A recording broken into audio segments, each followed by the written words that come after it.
28 Osmanlı Trabzon'a selamlar saygılar olsun. Maraş 36'ya da bize selamlar saygılar olsun. Gruptaki arkadaşlara, bütün gurbetçilere Osmaniye'den sevgiler ve selamlar olsun. Evet, Mete 28 Hollanda, burası Osmaniye Avşar. Allah'a emanet ol abi, görüşürüz. Osmaniye Avşar, Osmaniye Avşar, Kartal 42 Avşar.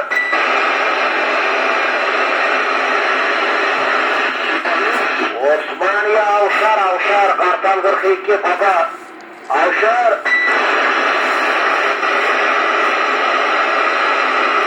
Osmaniye Avşar, Avşar, Kartal 42 Avşar.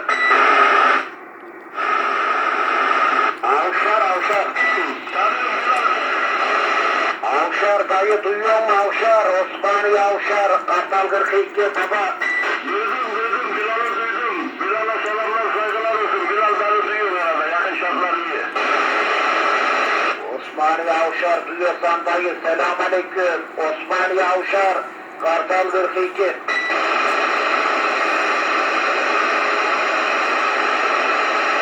Avşar, Avşar, Kartal 42, Avşar.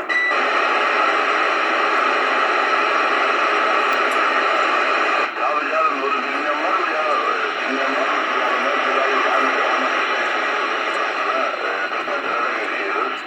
Tabii telefonda gör. Avşar, Avşar, Osmaniye Avşar.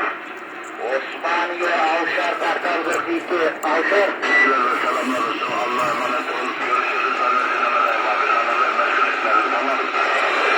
Avşar, Avşar, Avşar. Avşar, Almanya Konyalı. Avşar, Avşar, Osmaniye Avşar, Avşar.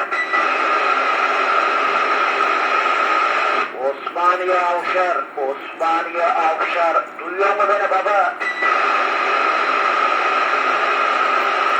Osmaniye Avşar, Osmaniye Avşar. Duyuyor mu beni?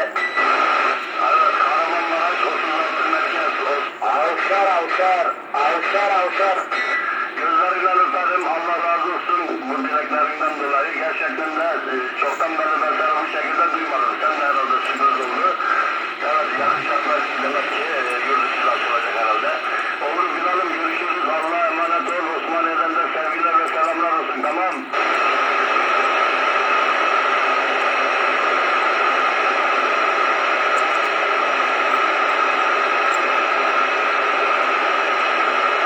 Osmaniye Avşar, Osmaniye Avşar. Duyuyor mu baba?